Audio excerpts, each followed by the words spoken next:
Reforma e re territoriale administrative do të përmirësojë realisht shërbimin ndaj qytetarëve apo thjesht do të forcojë centralizimin e pushtetit në pak duar? Mendoj se kjo reformë territoriale, e cila do të kryhet në qeveria shqiptare dhe parlamentin shqiptar, do të ndikojë më shumë në përmirësimin e shërbimit ndaj qytetarëve, pasi duke qenë bashkim më të mëdha, ka dhe mundësi më të mëdha investimi në për të gjitha njësitë që përbëjnë bashkim. Sipas jush, ka ardhur koha për një ndarje të re territoriale administrative, apo problemi nuk është harta, por menaxhimi i të ardhurave? Është e vërtet që koha edhe mund të ketë ardhur për një ndarje të re administrative, por unë mendoj se nuk është problemi tek harta, tek ajo që mund përfshi harta e bashkisë brenda, por është problemi tek shërbimi që mund t'i ofrohet qytetarëve. Arritja e cilësisë së shërbimit besoj se është pika kryesore ku do të mbështetet kjo ndarje e re territoriale. Për sa i përket menaxhimit, çfarë duhet ndryshojë?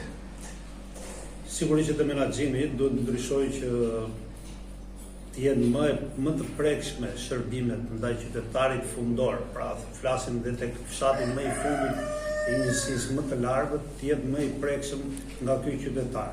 Pasi në rast se ne fillojmë dhe i heqim shërbimet një nga një, atëherë normalisht qytetarët do të largohen nga fshatra, do të largohen nga njësitë e largëta, por nuk kanë akses dhe do drejtohen tek drejt qyteteve. Mendoj se shërbimi duhet të jetë më afër qytetarit.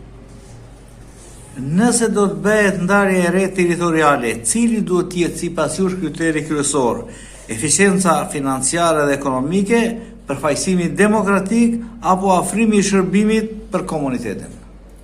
Siç e thash edhe më përpara, kriteri kryesor do të jetë afrimi i shërbimeve për komunitetin, duke e parë atë në të paktën në zhanrin historik, tradicional dhe atë që mund të ofrojë çdo njësi dhe qeverisë vendore.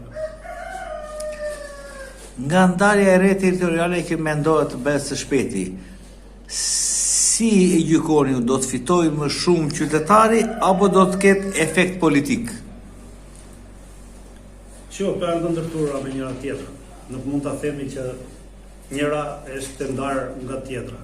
Por unë mendoj se më tepër përfitimi do kenë qytetarët. Është ajo që thash fillim që bashkitë e mëdha kanë më tepër mundësi për të bërë investime.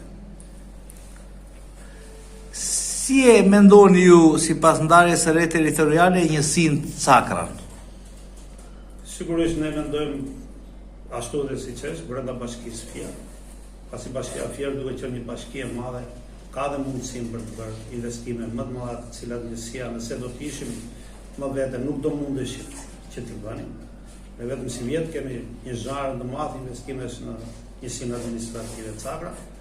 Kemi ndërtimin e unazës së re të sipërme, kemi rikonstruksionin e shkollës nëntëvjeçare që marrë me neve. Kemi 6 deri 7 rrugë të cilat do bëhen me asfalt së shpejti, plus edhe ajo që vazhdon dhe që është një nga punët më të rëndësishme që do bashkia Fier, është pastrimi i kanaleve kulluese. Sot ne kemi 98% të kanaleve kulluese në tërë zonën e Cakranit të bëra, pra vetëm 2% pa u bërë. Dhe jemi duke ndërhyrë në të gjitha ato.